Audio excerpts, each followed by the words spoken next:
Sejam todos muito bem-vindos a mais um podcast da D1 Company, o podcast que traz voz a empresas e profissionais para se posicionarem nas redes sociais. Hoje eu estou aqui com o Dr. Paulo, a Dona Ana, são lá da vinícola Casa Seganfredo, e a gente vai bater um papo aqui, entender um pouquinho mais sobre esse mundo do vinho e do vinho aqui em Gramado. Boa tarde, Dr. Paulo, boa tarde, Dona Ana. Boa tarde. Sejam muito bem-vindos. Vamos começar, então, contando um pouquinho sobre a história da vinícola, lá da Casa Seganfredo. Quando ela começou? A vinícola começou em 1999, quando nós adquirimos uma propriedade para lazer. Para lazer, isso lá em 99. 99. Na ocasião, a pessoa que me vendeu produzia vinhos. Legal. E eu fiquei curioso, porque ele seguiu produzindo vinhos na propriedade por mais 2 anos, com a minha aquiescência, e eu, curioso, fiquei assistindo. E me interessei. E comecei, depois que ele foi embora, a produzir o primeiro vinho. Isso foi em que ano daí, o primeiro Isso vinho? deve ter sido lá por 2001, 2002, que não eram vinhos de grande qualidade, até porque ele fazia com uvas comuns. Como no Rio Grande do Sul se fazia muitos vinhos, com Niágara, Isabel, Bordeaux, né? E aquilo me abraçou, me pegou, né? Porque eu comecei a ver a possibilidade de eu criar alguma coisa, Sim. né? De produzir algo. Mas é que eu não produzia coisas muito boas. Não, era só para consumo. Não, é que com essas uvas comuns, tu não produz bons vinhos. Eu acho que essa prática está diminuindo significativamente no Rio Grande do Sul. Certo. Então, como as pessoas criticavam o vinho, algumas críticas até muito interessantes, o que eu resolvi fazer? Comprar 12.500 mudas italianas, o que causou um transtorno, porque o agrônomo disse, poxa, mas por que tu comprou sem a gente preparar a terra? O senhor comprou sem preparar nada. No peito e na raça. E como é que foi daí esse processo? Aí a gente abriu as áreas e, contrariando um pouco o que os técnicos recomendavam, mas foi indo, foi bem interessante, e foi naquele afã de fazer alguma coisa. E daqui um pouco começou a produzir uvas, né? E qual que foi a virada de chave para, ok, agora temos um vinho bom? Acho que foi em 2004, 2005. O ideal mesmo, se eu fosse afirmar, é 2007. Perfeito. 2007, que seriam 18 anos atrás, eu ainda tenho vinhos de 17 anos atrás, Cabernet, muito bons. Feito com viníferas italianas. Então, foi uma mudança, passar da uva comum para a uva vinífera, né? A uva de mesa, que são as americanas. E aí a coisa andou. E o vinho é uma coisa que te cativa, que te prende, que te emociona. É uma coisa que tu produz, é quase como saísse de dentro de ti. Um filho. E isso encanta. E quando que foi que a vinícola tomou a proporção que tem hoje, assim, no sentido de receber visitantes, de ter a variedade de rótulos que tem hoje? Com essa compra grande de uvas viníferas, se criou um problema. A casa antiga que se produzia no porão os vinhos era impraticável. E aí, então, um amigo, arquiteto, estudou como fazer uma boa vinícola, projetou, e nós fizemos, e em seguida compramos o equipamento. e digamos assim, em torno de 2012, 2013, nós inauguramos. Então, aí sim, aí começou a ter a perspectiva de visitas. De visitas. Claro, porque todo o equipamento estava pronto, tanques, tudo, engarrafadora, tudo, estava tudo feito. Né? E aí sim, aí acho que ela foi andando. Foi andando. E antes de 2013, daí vocês vendiam para quem? Ou não vendia, era tudo para consumir? Não, era bem interessante, porque 12.500 mudas já estavam produzindo inicialmente em torno de 8, 10 toneladas. Né? Então, digamos, 8.000 garrafas. Né? O pessoal brinca que só vendem aquilo que eu não consumo. É verdade, já ouvi essa história lá. Isso é lenda. Isso é lenda. Não tanto, né? Se tem história, né? Se tem plaquinha, é porque tem história, né? Então... Mas muito bem, então foi lá depois de 2013 que oficialmente então se tornou, né, o primórdio do que tá acontecendo hoje. E foi bem incipiente, porque a gente tinha um portão principal, se colocou números de telefone e um dos números ia direto num funcionário que fazia outras coisas e que chegava, recebia a pessoa, fazia a degustação. E, claro, depois foi sendo incrementado. Aí contratamos um sommelier, depois outro, mais outro, e aí a coisa mudou de figura. E a coisa mudou de figura. Hoje, na visita, quantos rótulos tem para degustação? Nós temos 12 rótulos, mas para degustação são 6. 6. Nós usamos 2 espumantes Brie, não usamos o Natir, porque para degustação ele não é muito apropriado. É um espumante muito seco e ele não coincide muito com o paladar do brasileiro. Né? Que devagarinho está mudando também, mas servimos 2 espumantes e 4 vinhos tintos. Perfeito. Se eventualmente a pessoa quer experimentar um branco, um rosé, a gente serve também. Tá. E desses 4 vinhos, quais que são os cortes? Para os espumantes, nós usamos a Chardonnay e a Pinot, que são uvas clássicas do espumante. Para os vinhos, nós, naquela compra, eu comprei Montepulciano, Pinot, Cabernet, Merlot. Montepulciano mais diferenciado, porque ninguém plantava aqui ainda. Pois é, eu ia lhe perguntar sobre isso, porque foi proposital a compra ou foi um engano? O que lhe levou a comprar o Montepulciano? Tem um aspecto assim de equívoco, né? Que de equívoco de principiante também. Parte da minha família materna mora na Toscana, em Lucca.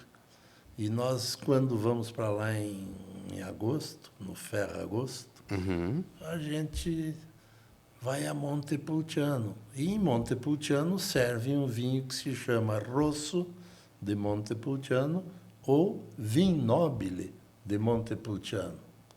Quando o importador me disse que tinha cepas de Montepulciano, eu disse, me manda 1.200 mudas, junto com aquele bolo todo.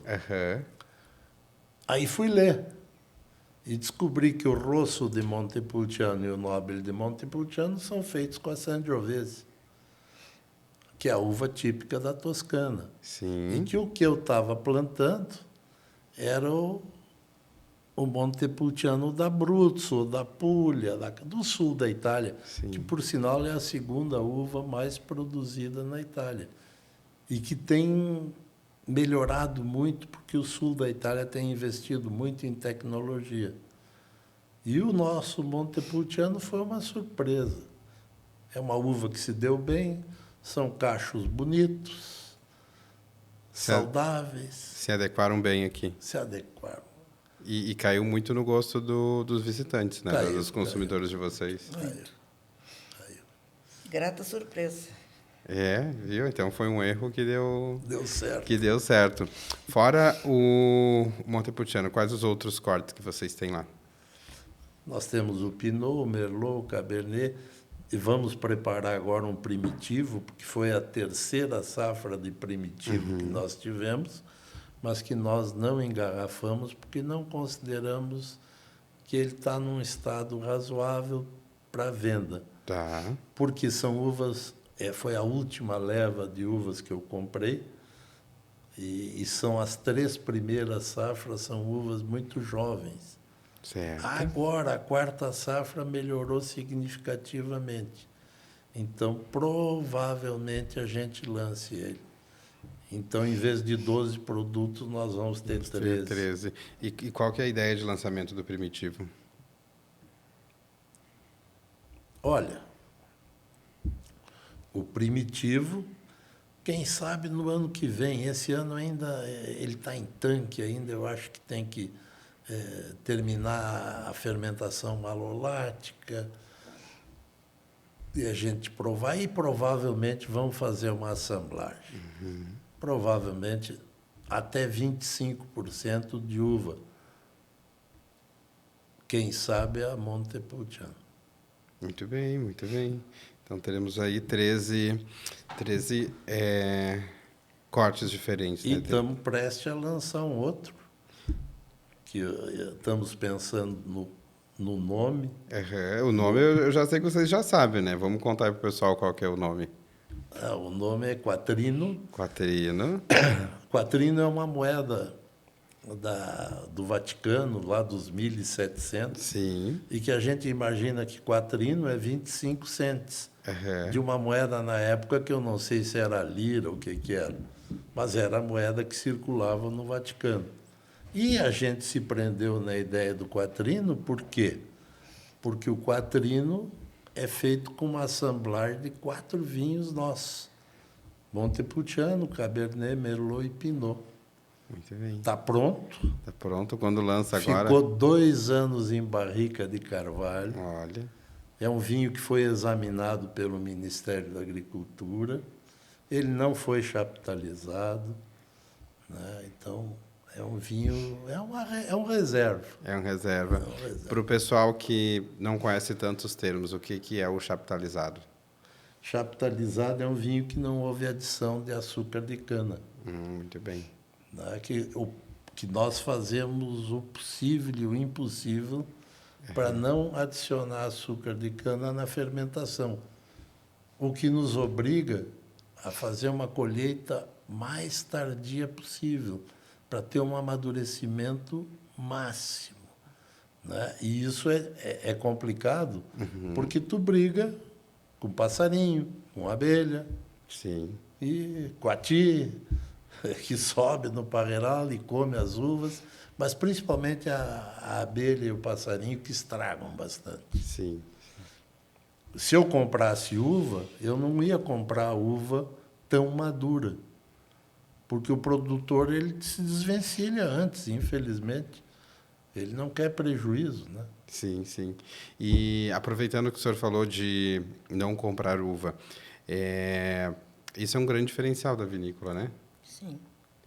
Porque a gente, enfim, conhece algumas aqui da região, enfim, aqui do sul também, que tem muito esse costume, né, de comprar a uva de fora.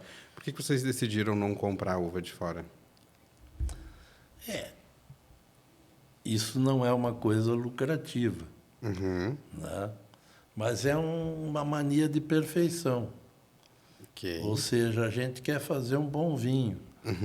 Inclusive, com uma ideia assim de ajudar a colocar o Rio Grande do Sul numa posição boa em relação a vinhos. Eu vejo as notas que a gente tem no Vivino, que é um aplicativo, que indicam que os nossos vinhos estão do nível, né?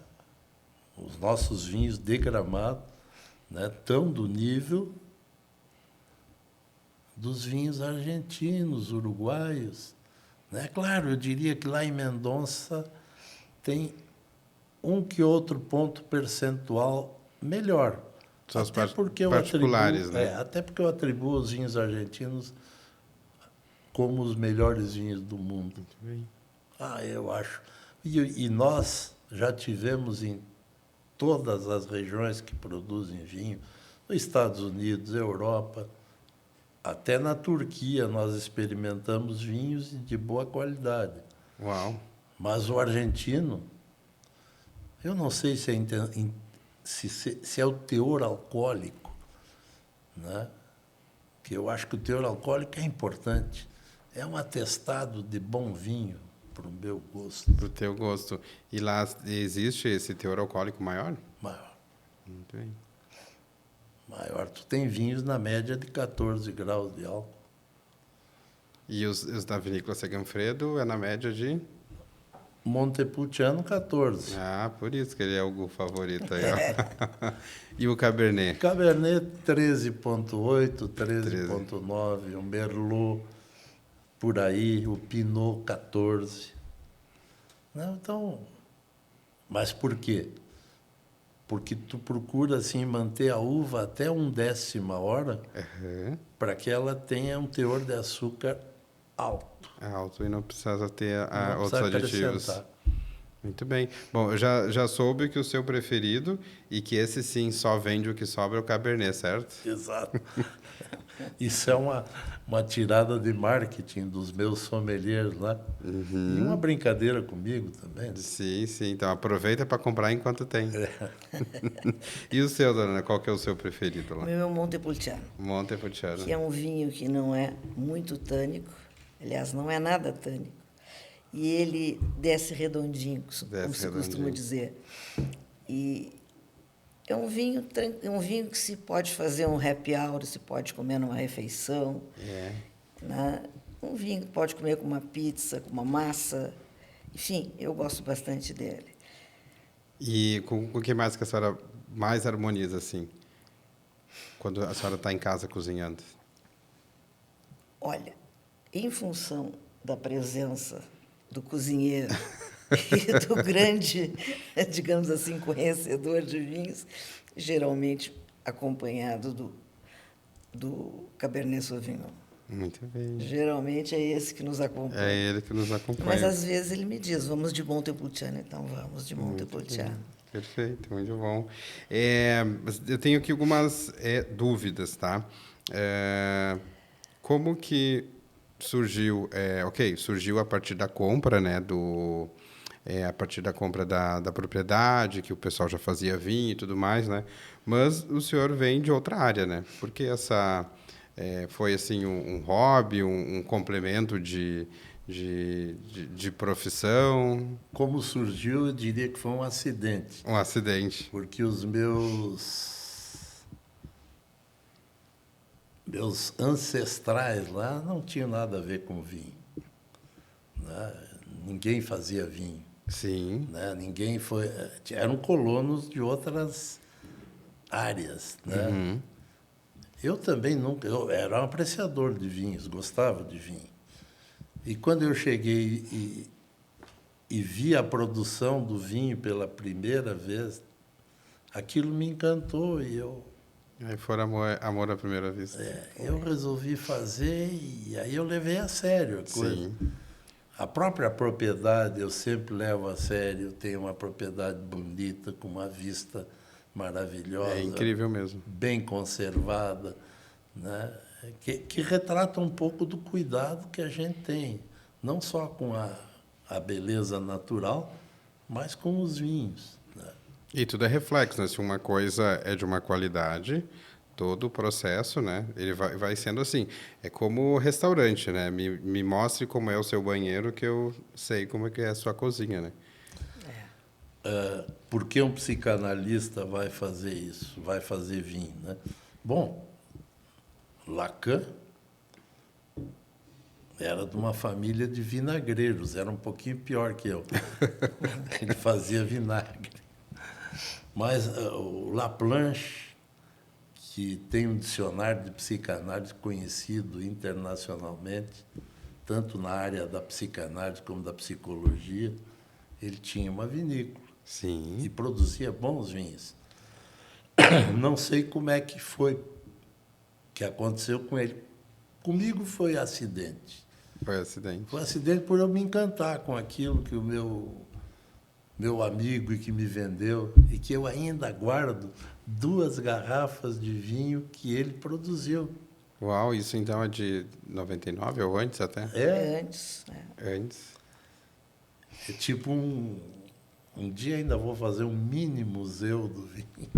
Ah, é uma boa aqui para a região, né? Já que a gente está falando de turismo em Gramado, então o Museu do Vinho ele seria muito, muito bem-vindo. Até porque eu guardo todas as garrafas que eu fiz antes de eu começar mesmo a fazer com mudas viníferas. Uhum. Então tem bastante coisa para o pessoal ver e estudar. Muito bem. A gente tem lá uma casinha, né, dona Ana? Temos. E essa casinha, ela virou um bistrô. Conta um pouquinho da história dessa casinha e que já foi vivido lá. Essa casinha foi muito usada pelos antigos proprietários, né, que muitos filhos nasceram lá, muitos filhos importantes de Gramado nasceram lá. Né? Era uma família italiana, né, que construiu essa casa, acredito que tenha mais de 100 anos. Deve ter uns 105, mais ou menos. 105. Conforme pessoas que habitaram lá, que nasceram lá, que nos visitaram. Né? Então, essa casa foi muito usada por nós. Antes de construirmos a nossa casa, a gente vivia lá com qualquer festa com a gurizada. Era tudo lá. Churrasco, era tudo lá. Era tudo lá. Vamos festejar o aniversário de alguém? Vai lá. Então, realmente, foi sempre uma casa muito de festas. Mas ele é pequena. Então, e ela estava sem muito uso ultimamente. Abandonada, se diria até. E aí resolvemos que vamos fazer alguma coisa com a casa. Essa casa tem tanta história, né? É tanta história e é bonita, tem uma vista linda. Exatamente, ela é uma casa tipicamente italiana, né? Da época da colonização e da construção das casas de madeira, ela é toda em madeira. Então, resolvemos usar como se fosse um bistrô. Muito bem. Um pequeno bistrô, né? Que lá está com algumas coisas muito gostosas, inclusive com sorvete.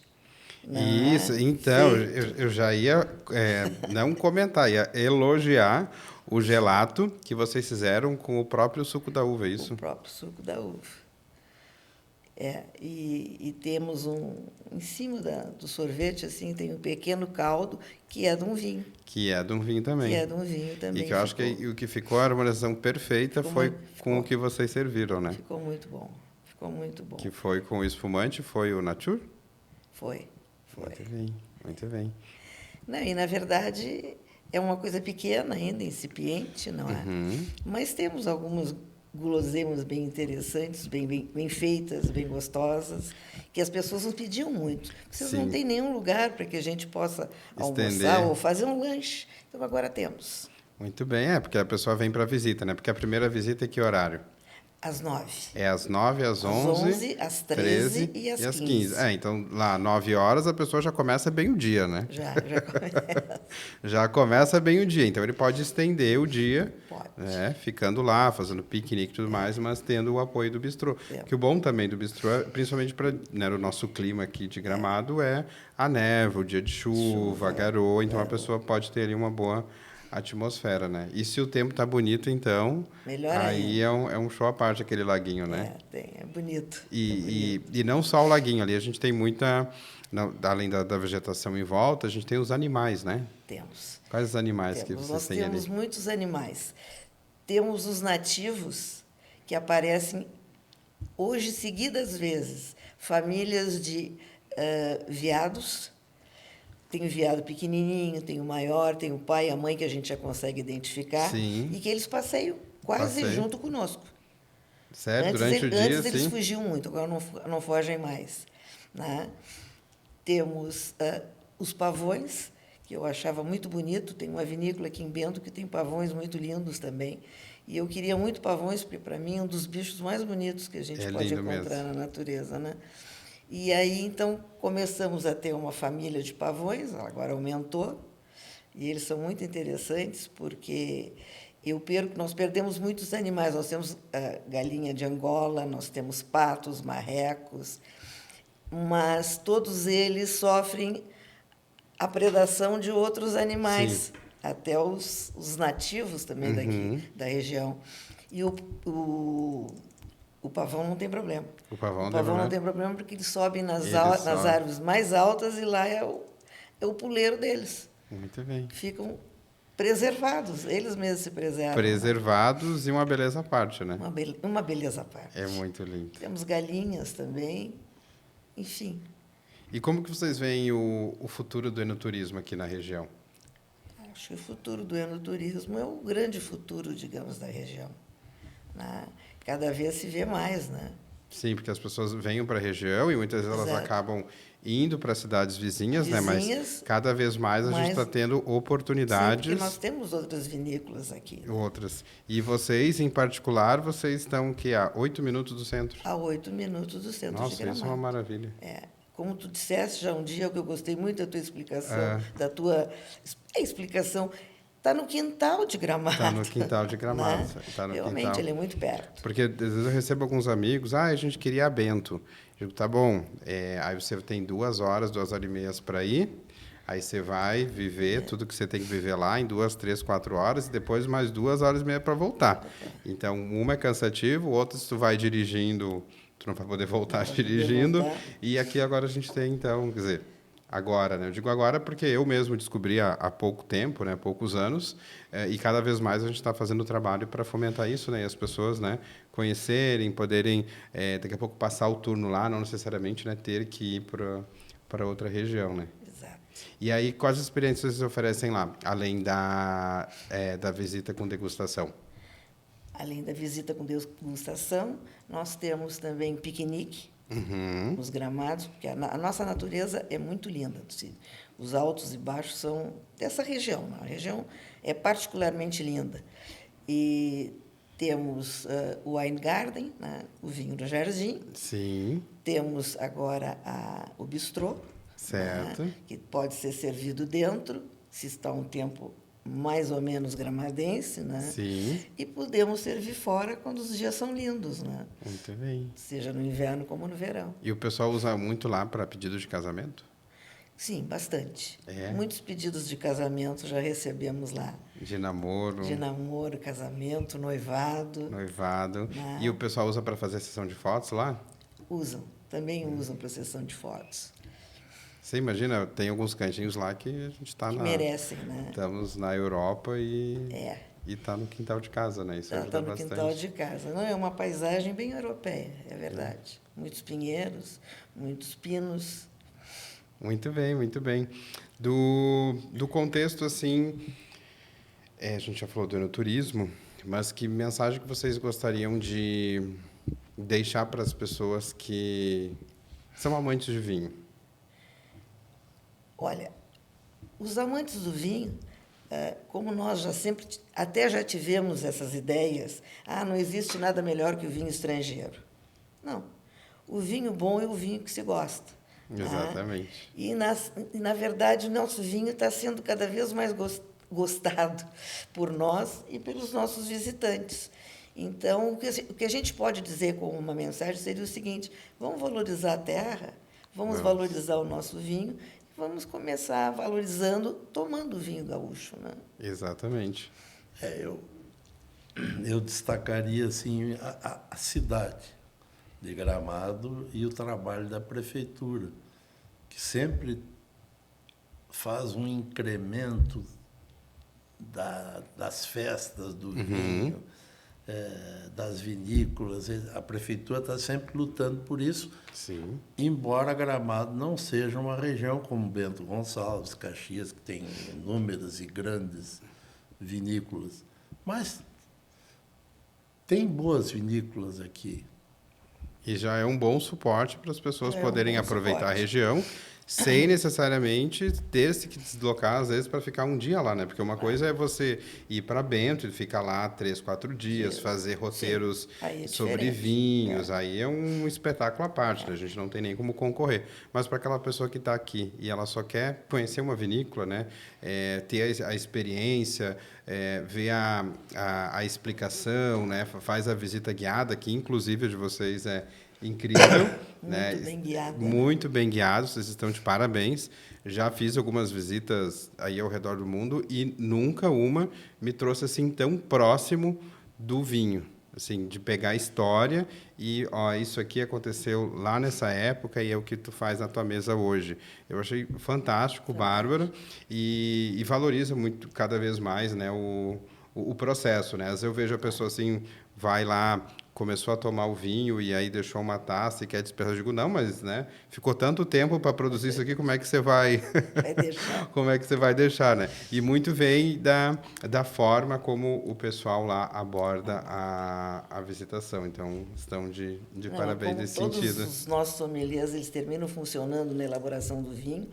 Eles também são os artífices, né? Sim. Desse vinho. Eles têm muito cuidado com o vinho, muito cuidado em elogiá-lo para os outros, porque eles também gostam. Sim. Né? E eu acho que tu tens razão. A gente vê muitas vinícolas fora do Brasil, né, que não têm o cuidado que a gente tem em fazer toda uma história, contar toda a história real do vinho, que é uma história muito bonita. Não, é bonita e acredito que também pela questão do tamanho de vocês, por serem, né, uma vinícola boutique, podemos dizer assim, Sim. né, ter esse lado mais realmente humano, né, de tratar as pessoas como pessoas e não somente como números, né, que vai em algumas vinícolas, tu é só mais um ticket, né, mais um ingresso, entrou, fez a visita, recebeu a explicação e sai. E ali não tem todo o cuidado realmente de pessoas para com pessoas, né, isso é muito, muito incrível.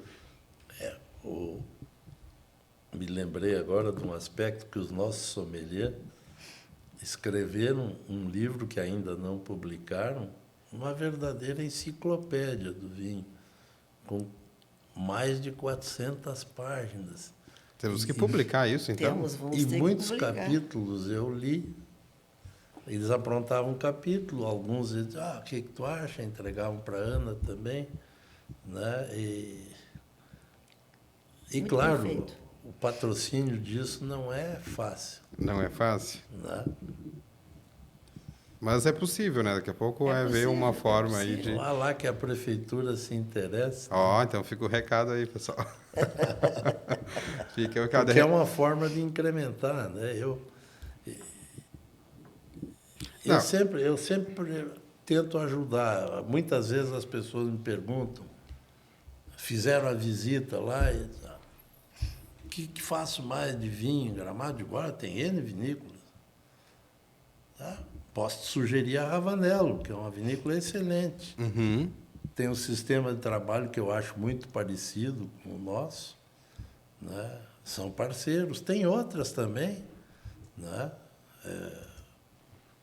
Eu cito sempre a Ravanello porque ela tem uma parecência maior com a nossa vinícola. Sim, sim. Não é só Gramado, tem Canela também. Exatamente. Mas essa questão de resgatar a história através do livro eu acho muito importante. Muito assim. interessante.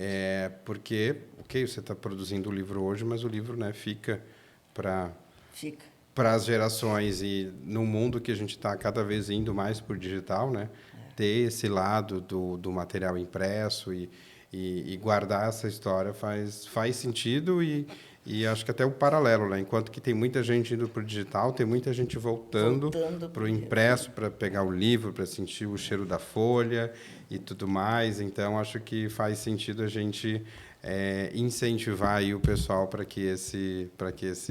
Eu gostei desse trabalho porque eles terminaram aprimorando as informações que eles estão dando para as visitas. Sim, claro. Não, sim, uma vasta fonte de conhecimento. Uma vasta fonte. E esses tempos tu nos perguntavas, assim, o que nos encanta, a gente continua ali batendo a cabeça, às vezes, né, com as nossas dificuldades, como a falta do aeroporto ano passado, né? Mas, na realidade, as visitas também nos alimentam muito. Sim. Porque o pessoal gosta do tipo de visitação, fica entusiasmado e, às vezes, fica conversando conosco mais de uma hora. Sim, lá depois de terminada a visitação. Por quê? Porque gostam do vinho, são enófilos como nós. Né? Isso vale a pena, isso é uma coisa assim, que nos alimenta a cada dia. E cada vez vai cruzando as histórias, né? Porque daí vocês vão contar as histórias de vocês para eles contam as histórias deles para vocês, e assim a gente, né, vai fomentando o assunto. Bom, nossa hora passa muito rápido por aqui, né? Se deixasse a gente falaria, se tivesse tomando vinho espumante, então, mais rápido ainda, né? Bom, já perguntei para vocês que mensagem vocês gostariam de deixar. Vocês têm mais alguma palavra que vocês gostariam de deixar para as pessoas, ou falar qual que seria o legado da Segafredo? Olha, uma das coisas assim, porque eu recebi muito de Gramado. Desde quando nós casamos, viemos para Gramado, a primeira semana. Coisa boa. Né? Então, trouxemos os filhos, etc. Até que eu comprei uma propriedade e aconteceu tudo isso. Então, eu tenho uma gratidão muito grande por Gramado. Né? E espero que eu tenha sido uma mínima parcela de contribuição para esse mundo turístico que eu escuto lá dos visitantes, que eles acham maravilhoso, não a vinícola só, mas a cidade, o cuidado, a segurança, a educação. Todos falam disso. Muito bem. Muito bom, com certeza a Vinícola Segafredo contribuiu aí, nem que seja com uma sementinha para esse processo, para esse lado incrível que é a nossa região. Então, obrigado pela presença de vocês, pelo tempo de vocês para estar aqui contando um pouquinho da história e enfim, desse mundo incrível. Acho que a gente precisa de mais um outro episódio para a gente ir um pouco, daqui a pouco, até mais profundo em alguns assuntos, trazer os sommeliers de vocês também aqui para isso é importante. Para estar dando uma outra visão e aí uma conexão maior com o pessoal que se aprofunda aí no mundo do vinho. Obrigado e parabéns pela Casa Segafredo, pela vinícola. Eu, particularmente, adoro lá, tanto pelo lado visual, que é incrível, mas pelo atendimento das pessoas e pelo vinho também, né?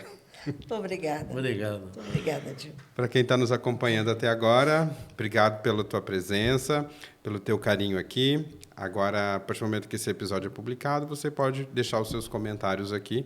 Vamos deixar aqui as redes sociais também da vinícola. E qualquer dúvida que você tiver, você pode comentar ou acessar as redes sociais. Então, obrigado por estar até aqui e até o próximo episódio.